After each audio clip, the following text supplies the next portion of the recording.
What if Swampert was in Gen 1 OU? With this Pokemon, I finally have covered all 3 of the Hoenn starters, and surprise surprise, all 3 of them would be good. Maybe I was a little too generous saying Blaziken, Rebirth, and Sceptile, but there's no doubt in my mind that all 3 would be OU, and Swampert wouldn't be any different. For those who don't know, Swampert does have the highest base stat total out of every starter type, or just every starter. And when you look at these stats, it's not too surprising to see why. With an impressive 108 HP, 110 attack, and even that special of 85 isn't bad by Gen 1 standards. In fact, that's 15 higher than Tauros. So pretty good, especially when you have Stab Hydro Pump, and you have really good super effective coverage like Blizzard. Even that speed isn't bad, because at base 60 speed, you outspeed Chansey, Snorlax, and most importantly, Exeggutor. So overall, pretty good. Not to mention with that typing, Water Ground, it means that you only have, well, like Razor Leaf from Victory Bell and Mega Drain from Exeggutor to really worry about. And obviously, both of those are incredibly uncommon. So Swampert has a lot going for it. It's tanky, hits hard. The only thing it wishes it had was recovery. And also just to, stop anything right now, because I've had so many people tell me that Swampert has amnesia. Amnesia Swampert's gonna be crazy. And no, it does not get that in Gen 3.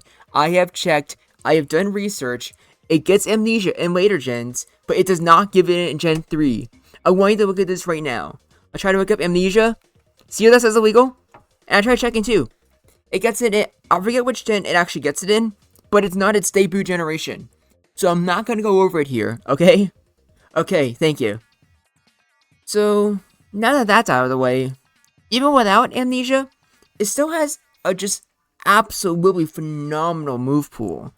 Blizzard, Body Slam, even Counter I think could be pretty good, just as a way to catch any Tauroses or Snorlaxes off guard. In fact, with Counter, like, Tauros goes from a could go either way to just a good matchup. Double Edge, obviously Stab Earthquake is just amazing. You have Hydro Pump, you have Ice Beam, you want more power points, Rock Slide for, like, I guess Cloister, I guess. Surf if you just want a more accurate water move in order to hit, like, Rhydon. And you also have Waterfall, which technically does exist in Gen 1, just only on Seeking. It's not very good, as you can imagine. Diggus Band, obviously it has Hyper Beam. And I think that's it. I don't see anything else here that's too notable. Oh, actually wait, there was one I forgot about, and that's Substitute.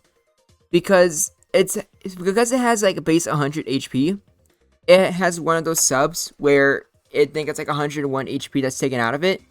So in other words, it can take 2 Seismic Tosses or 2 Nightshades from Gengar or Chansey, which, as you can imagine, just makes those matchups even better. And remember what I said, you're faster than Chansey, so you can even put up a sub before it gets a chance to like attack you. So your last move can be pretty much anything you want, whether you want Blizzard for more coverage, maybe you want Counter, Rest, because Swampert is pretty tanky. You can survive a lot of stuff. It's up to you, really. Body Slam's also pretty good. Anything you want. You can also get rid of, like, Substitute, and then just have, like, Rest, or, like, Rock Slide, or Body Slam. Anything you want. Swampert's very versatile. And I don't think it's going to be the best of the 3 starters, ironically.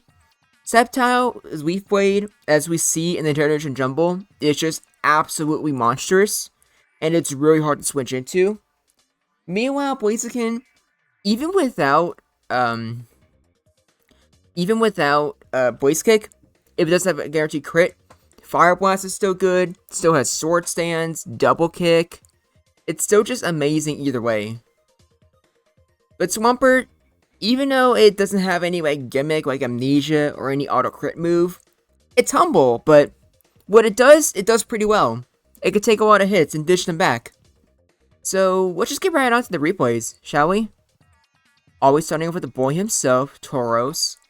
And theoretically, you have enough bulk to where you can take it on 1v1. Both Earthquake and your other moves do pretty good. However, Tauros has a higher chance to crit, and Paralysis makes it incredibly annoying. So, it's very unfortunate. You also have Hydro Pump, which does do more damage than Earthquake, but at the same time it's what's accurate. So personally, I wouldn't feel comfortable using it, but it's interesting. Like, it's still a 3-hit KO. I'm hoping that it's just a damage range, and it could potentially be a 2-hit KO, but I'm not sure. Either way, it's still incredibly risky. Snorlax, just like any Snorlax, it depends on the set. Obviously, if Snorlax goes for a self-destruct, Swampert's in trouble. But once you figure out which set it is, it does become a lot more manageable. Well, granted, Amnesia Reflect is really annoying, but even then, you have base 60 speed. You're going to get a crit sooner or later. So, for the Snorlax matchup, I recommend using a different Pokemon to see which set it has. And once you know what set it has, then it becomes like a lot easier for you to actually beat it. And then for Chansey, outside of like getting a freeze and ice beam, it has no way of really hurting you. Earthquake is unfortunately not a consistent 2-hit KO at the damage range, but it's still really good. Especially since Chansey struggles really hard to actually hit you. Like, I'm not sure if Ice Beam breaks this up or not. Or actually, I can see the percentage. How much did Ice Beam do? Ice Beam did 21%. So Ice Beam also doesn't break the sub. So actually, yeah, there's no reason why you don't just go for a substitute immediately once Chansey comes out. Worst case scenario, they switch into something that might put you to sleep. But even then, if it was like Gengar, like you can still like survive stuff. So, just a great matchup. And then for Alakazam, could go either way. Psychic and special, crits and special drops, those are really dangerous. But also, Swampert has the bulk to take, like, you know, Alakazam on if like that doesn't happen. It's very dangerous for both people involved. And also, with base 60 speed, Swampert doesn't have, like, a bad chance to crit. So, it's dangerous. But actually, no, it doesn't really matter which one you use. It's just super dangerous either way. You probably don't risk it. And then, unfortunately, Swampert has absolutely no way of hurting Cloyster. Cloyster's super, like, physically bulky. So, Rock Slide doesn't do much. Earthquake doesn't do much. Obviously, its special moves like Hydro Pump and Ice Beam, Cloyster resists. So, it just gets completely walled with nothing it can actually do. And then next up, I think this one is Executor. And like I said, Executor is slower. And Blizzard is a 3-hit KO, but definitely not something you're comfortable with. This is assuming it doesn't even have Mega Drain. If it has Mega Drain, the match becomes completely unwinnable. And Psychic itself is just a 3-hit KO. This is actually kind of why I don't think it's even worth using Mega Drain. I just think it's a really just bad move in general. But I think a lot of people would... Well, I don't think anyone would disagree with me. I think most people say it's like an okay-ish move that's good for catching Starmies off guard and just getting some HP back on your Executor. But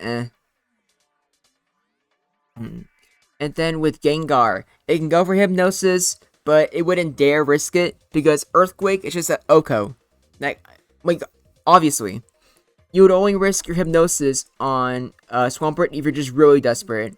And even then, Swampert basically has no weaknesses, but I don't think it's like dangerous enough to where you need to like make a risk that big.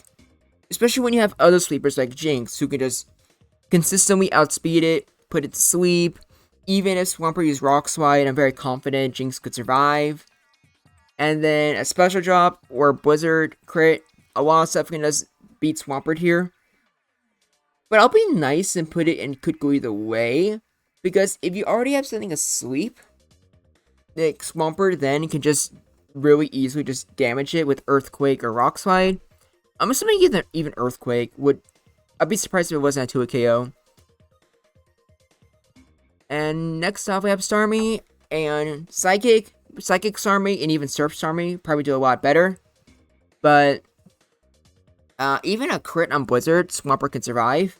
And then non-crit with Blizzard, it's just 25%. So theoretically, Swampert could actually hide behind a sub. Especially if it already has went up for, like, let's say fighting Chansey or something. Which helps it a lot in the fight. And then you have the recover glitch, so Swampert wins. But I think even other scenarios, there's a good chance that Swampert could still win anyways. Especially if it's Bolt Beam like Starmie. Because not only does Starmie only have 8 power points with Blizzard, but it has a chance to miss too. So Swampert can definitely hold its own against Starmie. Not so much Slowbro, and that's why I didn't bother showing that. And last but not least, we got Zapdos. And Zapdos only has Stroke Peck. It does, like, it's like in a range for sub. There's a chance that with a good damage range, like, it doesn't actually break your sub. Which, as you can imagine, it could be quite useful. Sometimes Zapdos gets a crit, though, which sucks. But I would still just only call it a good matchup. Because Zapdos does crit a lot. So it could be annoying and you could be in danger. But you most likely won't be. Because it also depends on if you have like Blizzard or not. As are some Swampert that you will use where you don't actually use it. But either way, here is the tier list. Actually no, I'll keep Jinx in bad matchup. Because I just realized even with like a Pokemon already being asleep, Jinx still crits a lot. So probably bad matchup no matter what. But I could be wrong. I can see the argument either way. Either way, though, here's the tier list. I think Swampert is doing pretty good for himself. Like, I can't really complain. Especially when we have so many, like, great matchups and good matchups. And these are probably some of the best good matchups, like, of any Pokemon so far. Where they're almost, like, borderline great. But not quite. What do you think? Do you think Swampert would be really good in Gen 1 OU? Do you think when at Amnesia, he would be like, eh? I personally think he'd be good. I don't know if he'd be better than Rhydon. Let me know in the comments below. Be sure to join the Discord server so that you can participate in the Generation Jumble. Because we have like probably 2 more days, and then I'm actually gonna start the first tournament. And that's gonna be a lot of fun. Thank you all for watching. Until next time, this is Groundback, and I look forward to hearing from you.